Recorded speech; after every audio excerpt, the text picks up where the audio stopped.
The motorcycle industry just got turned upside down. Honda unveiled a lineup that makes $25,000 heavyweight cruisers look outdated overnight. Riders are walking into showrooms and finding bikes thousands cheaper, hundreds of pounds lighter, and packed with technology usually reserved for luxury trims. The buzz isn't whether Harley can bounce back, it's whether any legacy brand can keep up. Watch until the end, because this shows how Honda turned a simple test ride into a brand switch, and why this could change the bikes you see on the road forever. Shock them awake. 53%. That is how much Harley-Davidson's global shipments collapsed in the last reported quarter. For a company that once ruled American highways and exported its identity worldwide, this number is not just a dip, it is a free fall. Harley tried to explain it away, blaming dealer inventory adjustments and broader consumer pressures, but the truth is harder to ignore. While Milwaukee was pulling bikes off the line, Honda was flooding showrooms with fresh models across touring, adventure, naked, and cruiser segments. The battlefield has shifted. Riders today are not looking for chrome and heritage alone. They are looking at price tags, weight figures, horsepower, comfort, and the practicality of ownership. Harley's heavyweight cruisers often carry starting prices north of $25,000. At the very same time, Honda is rolling out competitive motorcycles at nearly half that cost, each loaded with engineering upgrades that make riding easier, safer, and more exciting. The contrast is brutal. Harley still builds for tradition. Honda builds for tomorrow, and tomorrow is already arriving in dealerships. The buzz in the industry is not whether Harley can recover, but whether it can even compete against a Japanese rival that has weaponized affordability and technology. The moment Honda unveiled its 10-bike lineup, it signaled that Harley's market share was no longer safe. But the first Honda in this new assault does more than compete. It makes Harley's most famous tourer look like yesterday's news. Honda's value engineering trap. When Honda priced its NT 1100 touring machine at just under $12,000, it was sending a message that premium features no longer require premium prices. Compare that with a Harley Street Glide, which often starts around $25,000 before options, and the trap becomes clear. The NT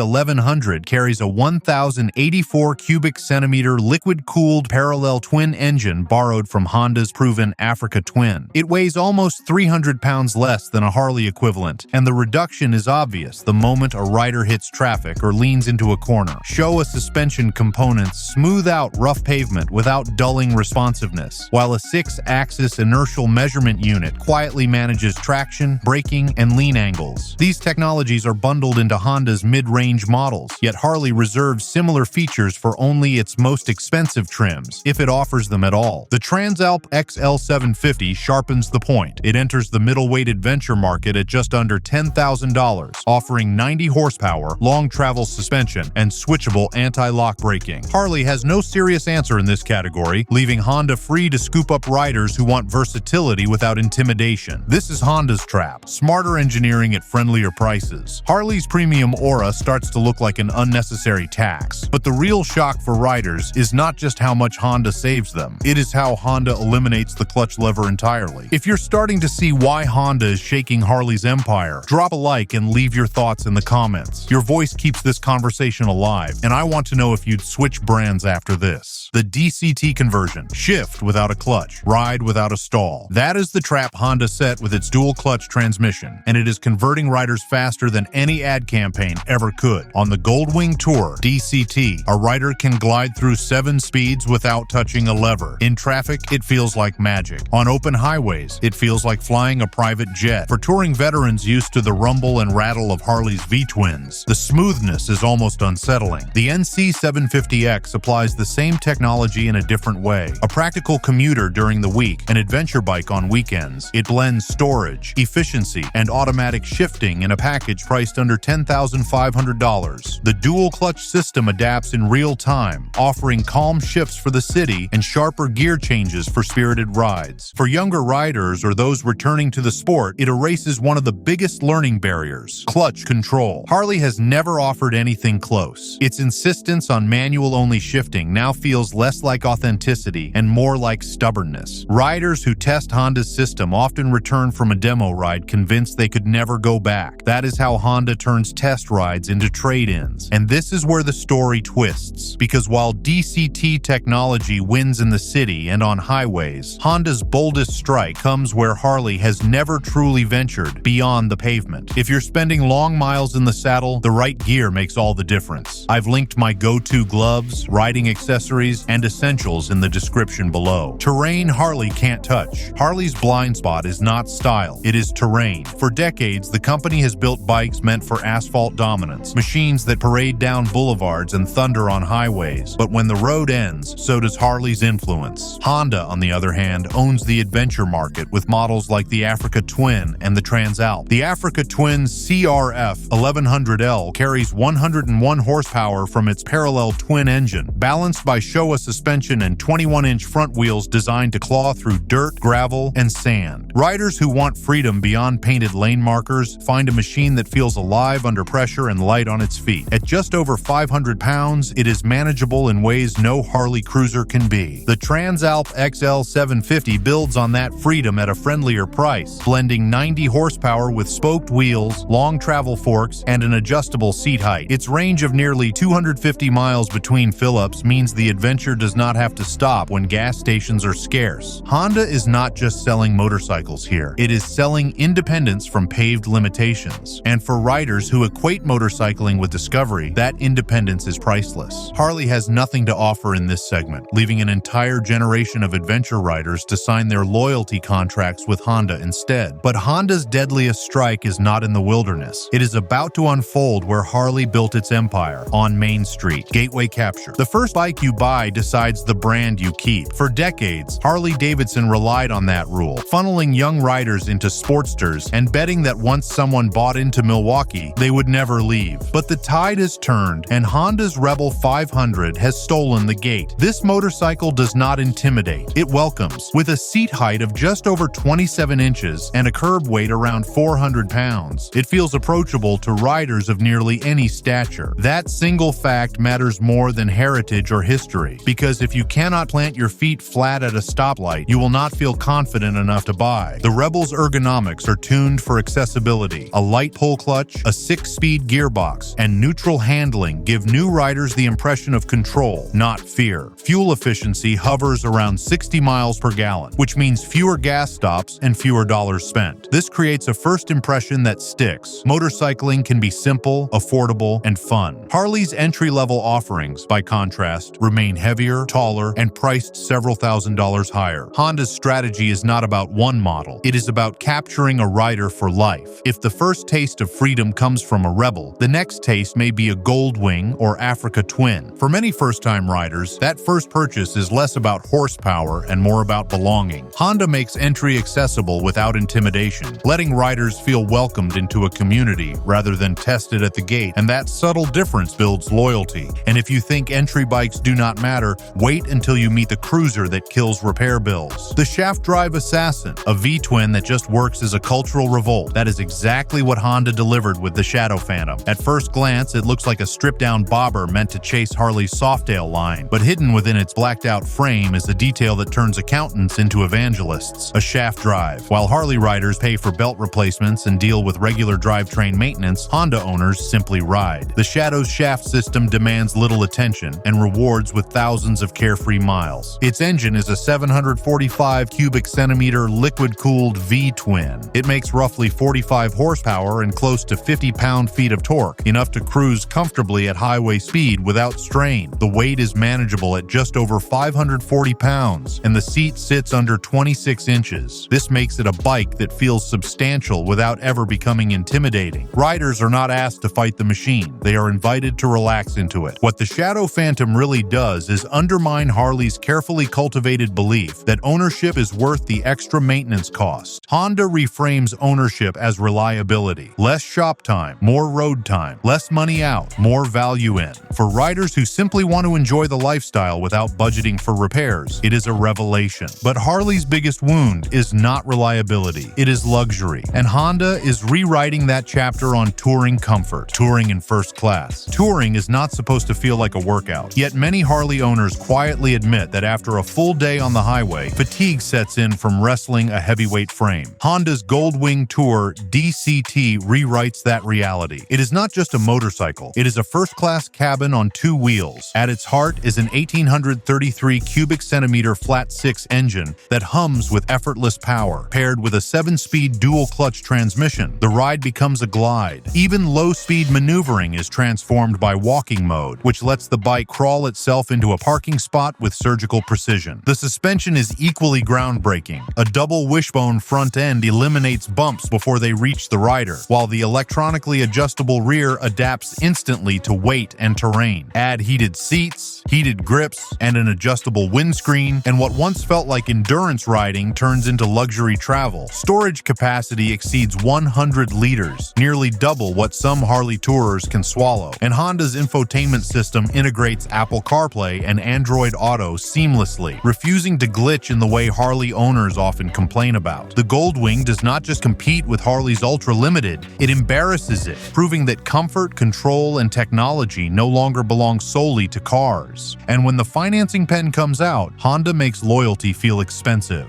Finance reality check. When the monthly payment feels lighter, loyalty gets heavy. Harley-Davidson's problem is not only the sticker shock at $25,000 and up for many models, it is the financing math that comes after. Rising interest rates punish high-ticket machines, turning a dream bike into a burdensome payment. Honda's lineup, priced thousands lower across categories, slips under those thresholds where banks and buyers breathe easier. A Goldwing or Africa Twin may still stretch a budget, but a Rebel, Transalp, or NC 750X makes ownership possible without a second mortgage. Dealership data confirms what riders already know. Buyers are running the numbers, and Honda wins in scenario after scenario. A difference of $8,000 in MSRP becomes a difference of $150 per month in financing. Over 5 years, that gap turns into thousands of dollars saved. For a rider deciding between keeping their Harley loyalty or switching to Honda, the choice increasingly comes down to math. And Harley's challenge is that math does not lie. Prestige cannot erase an interest rate. Heritage cannot shrink a monthly installment. Riders who once valued the brand above all else are realizing that Honda offers more bike, more comfort, and more reliability for less financial pain. And purpose is the one thing Harley cannot fake. Everyday weapon, weekday commuter, weekend escape, one bike. That is the mission statement of Honda's NC 750X, and it is proving more dangerous to Harley-Davidson than any cruiser rivalry. This machine does not scream rebellion, it whispers practicality. Riders see a motorcycle that can cut through weekday traffic, carry groceries in its built-in 22-liter storage compartment, then vanish into mountain switchbacks without missing a beat. For many buyers, that combination redefines what ownership even means. The NC 750X uses a 745 cubic centimeter parallel twin engine tuned for smooth torque in real-world conditions. It offers 58 horsepower, enough to surge confidently through highway merges, yet remain forgiving in the city. A dual-clutch transmission option exists, but Honda treats it as a bonus rather than a gimmick. The real star is adaptability. Fuel economy averages around 60 miles per gallon, giving the bike a range of more than 200 miles per tank. Suspension is balanced for both comfort and control, and braking systems with anti-lock technology inspire confidence. Most importantly, the NC 750X feels like two motorcycles merged into one. A commuter that saves time and money during the week, and a lightweight tourer that feeds the soul on weekends. But practicality alone does not win riders. Thrills do. Performance for the people. Quicker than pride. Cheaper than legacy. Honda's naked street fighters are rewriting what performance means, and Harley has no effective answer. The CB1000 and its Hornet variations show how Honda funnels superbike DNA into everyday affordability. They are not built for showrooms lined with chrome. They are built for acceleration, precision, and raw feel. Take the CB1000R. Its 999 cubic centimeter inline-4 engine delivers 155 horsepower at 11,000 revolutions per minute. 0 to 60 happens in roughly 3.5 seconds, and the quarter mile passes in about 11 seconds. These numbers leave most Harley models gasping in comparison. With curb weights under 500 pounds, the power-to-weight ratio gives riders a rush Harley cannot match, no matter how loud the exhaust note. Braking is equally unforgiving. Dual 310mm discs up front paired with advanced calipers stop the machine with race-bike confidence. A slipper clutch and quick shifter smooth transitions, while multiple ride modes adjust throttle response and traction. Riders feel in command, not dragged along. For years, Harley tried to market speed through cubic inches,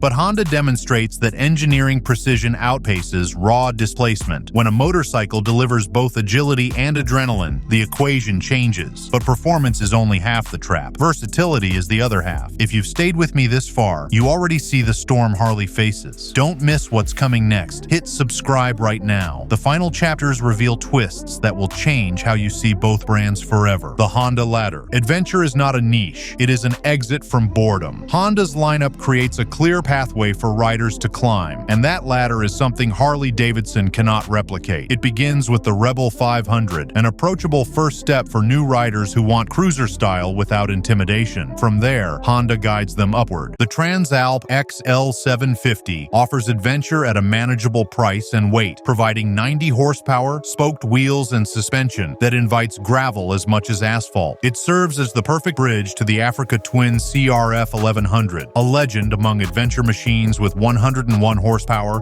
tall suspension, and off-road credibility that riders trust across continents. At the top sits the Goldwing Tour, Honda's jewel of luxury touring. Heated seats, double wishbone suspension, walk mode, and more than 100 liters of storage prove that Honda does not simply move riders up in power, it moves them up in lifestyle. A rider who begins on a Rebel can envision a natural journey that ends in first-class comfort without ever leaving the brand. Harley, by contrast, offers only heavier or pricier variations of the same cruiser concept. There is no true ladder, only steps sideways. This is not only about product design, but about psychology. Each model hands the rider a sense of growth, achievement, and progression. Honda ensures that upgrading a motorcycle feels less like abandoning an old machine and more like graduating to a new chapter of freedom. Because while Honda builds steps, Harley is stuck standing still. The coverage map. When a brand stops expanding, the market shrinks it. Honda's coverage spans nearly every category that matters. Beginner-friendly cruisers, practical commuters, mid-weight adventure bikes, long-distance tourers, and high-performance street fighters. Each rung is connected, each product invites riders forward, and each segment reinforces the others. It is a matrix of ownership that keeps customers inside Honda's ecosystem for life. Harley's footprint looks different. It is concentrated in heavyweight cruisers and touring machines, categories that appeal to a narrower and aging demographic. The absence of credible entry-level models, versatile commuters, and serious adventure options creates blind spots. In practical terms, that means a new rider might test a Harley, but the path upward is limited. They either buy into a bigger cruiser or they leave the brand entirely. Honda's advantage is not just breadth, it is integration. The Rebel captures beginners. The NC 750X keeps commuters loyal. The Transalp and Africa Twin unlock exploration, and the Goldwing crowns the journey. It is not marketing fluff, it is structural dominance. Riders see a company ready to meet them at every stage of their life. Harley remains trapped by its own legacy, repeating variations of the same theme while Honda builds a symphony. But the thunder you hear next is not exhaust, it is politics, global backlash. When a titan stumbles, rivals sharpen their knives. That is exactly what happened as Harley-Davidson's slip created an opening for European and Japanese manufacturers. In markets like Germany, Italy, and the United Kingdom, mid-weight naked bikes and sport tourers surged in popularity, leaving Harley's heavyweight cruisers struggling to justify their bulk and their cost. Honda's Transalp and Africa Twin are not alone on the front lines. Yamaha's Tenere 700 and BMW's GS models are sweeping up riders who once might have considered a Harley simply for the brand recognition. Europe adds another problem. The tariff battles between the United States and the European Union have repeatedly placed Harley in the crosshairs. Import duties inflate prices, making an already expensive product nearly untouchable compared to Honda or other Japanese competitors who often assemble bikes in tariff-friendly regions. Riders in Paris or Madrid do not care about heritage badges if they must pay thousands more for the privilege. They care about agility, efficiency, and the thrill of adventure, all of which Honda and its peers now deliver. Harley is watching its international market shrink while competitors expand theirs. That is the reality of a globalized motorcycle economy where price and product matter more than nostalgia, and regulators will not save Harley. Interest rates will decide it. Policy meets payments. Policy policy does not sell bikes. Payments do. While governments spar over tariffs, emission standards, and subsidies, the real battlefield is the buyer's wallet. Rising interest rates across the United States and Europe have reshaped the showroom conversation. A motorcycle that once looked manageable at 3% financing suddenly becomes daunting at 7%. Harley-Davidson's models, often priced over $25,000, feel the pressure first. Honda, by contrast, sits at lower price points across multiple categories, but the difference goes beyond the sticker. Dealers are using promotions to soften the blow. Incentives like 0% financing for the first year, reduced annual percentage rates for qualified buyers,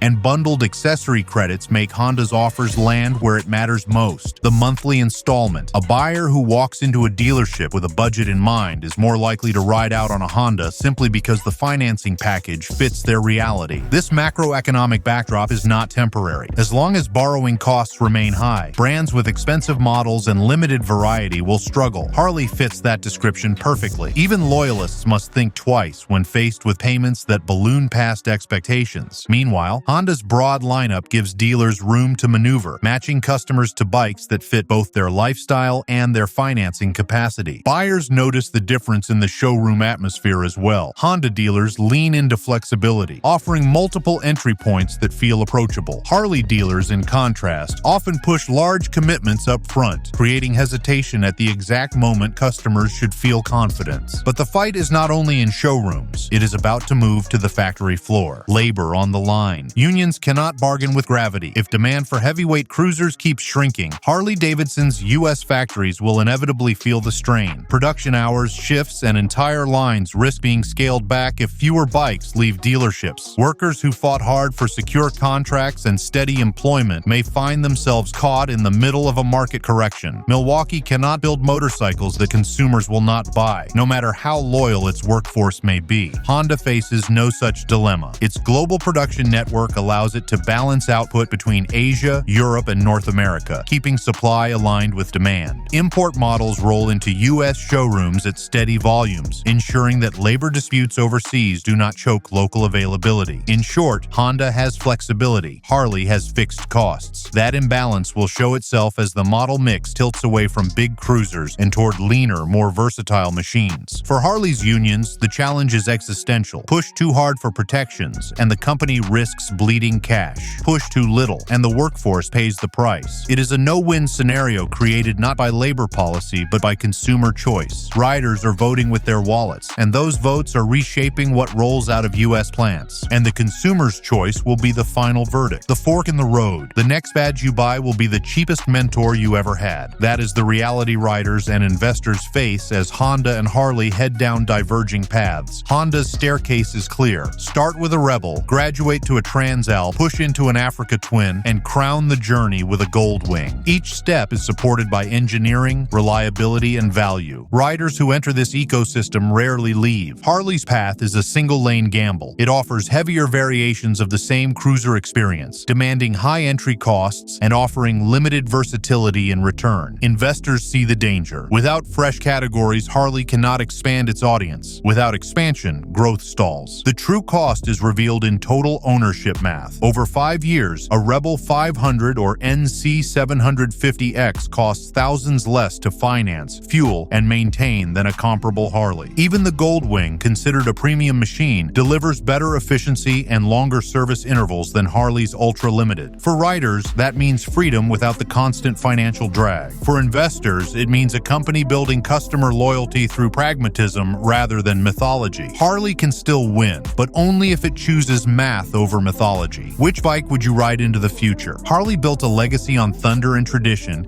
but tonight you've seen how quickly loyalty can be shaken. Honda isn't just competing, it's rewriting the very idea of what a motorcycle should be. The choice ahead belongs to every rider watching. Will you cling to heritage or ride into the future? Drop your thoughts below. Share this with someone who needs to hear it, and subscribe, because the next story will change the road even further.